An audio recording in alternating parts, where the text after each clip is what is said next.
670 vardır herhalde. Bir bakalım.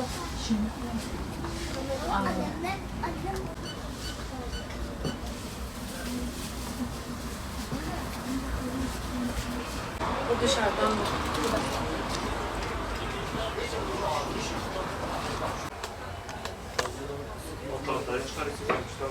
Yok, ben içeriden yapıştırıyorum. Nasıl yapalım?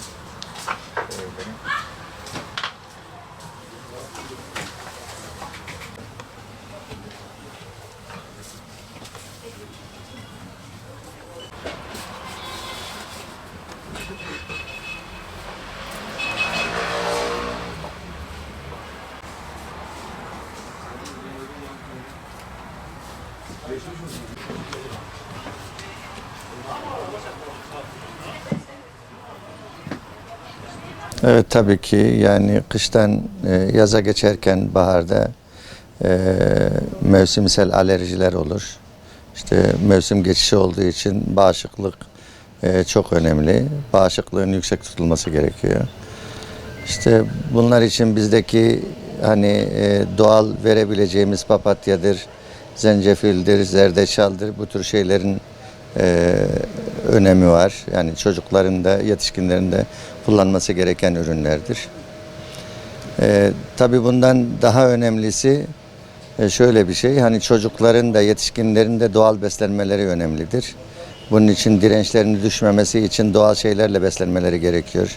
Ev yemekleri, işte dışarıdan fazla hani fast food türü şeylerin tüketilmemesi gerekiyor.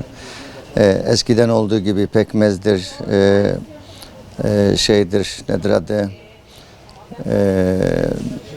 üzümdür, cevizdir, bu tür şeylerin tüketilmesini tavsiye ediyoruz.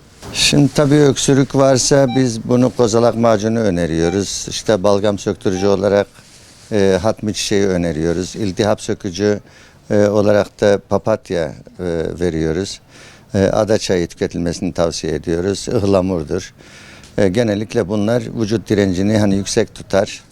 Hastalıklara karşı mücadele eder. Hasta olmadan da kullanılabilir. Yani vücuttaki toksinleri attırmak için işte mesela ıhlamurdur, ada çayıdır, bunları tavsiye ederiz. Çay şeklinde, yani suyu nasıl çayı demler gibi hafif bir tutam, bir kupa bardağı için bir tutam koyup bunu 5-10 dakika bekletip ondan sonra içilmesi gerekiyor.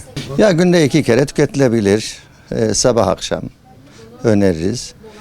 Yalnız şöyle bir şey var. Mesela yetişkinlerde veya çocuklarda eğer hani böbrek rahatsızlıkları varsa fazla, evet, çok fazla bunların tüketilmesi önerilmez. Ki bunları doktoruna danışmadan tüketmemek gerekiyor.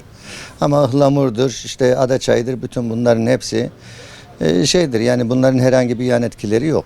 Vallahi çocuklara özellikle hani hem temizliği öneririz, el temizliği, hijyen, bir de doğal şeyler versinler, doğal şeylerle beslensinler çocuklar. Tutam hibiskus koyuyoruz buna.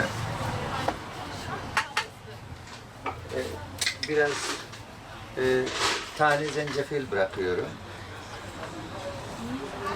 Taze zencefil. Yanına bir parça da şey bırakacağım.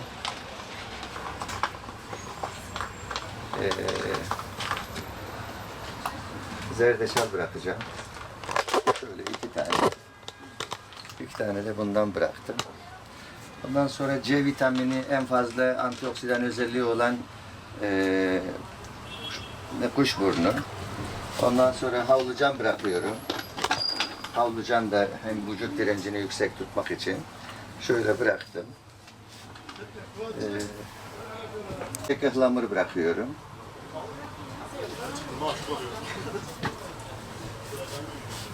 Başka.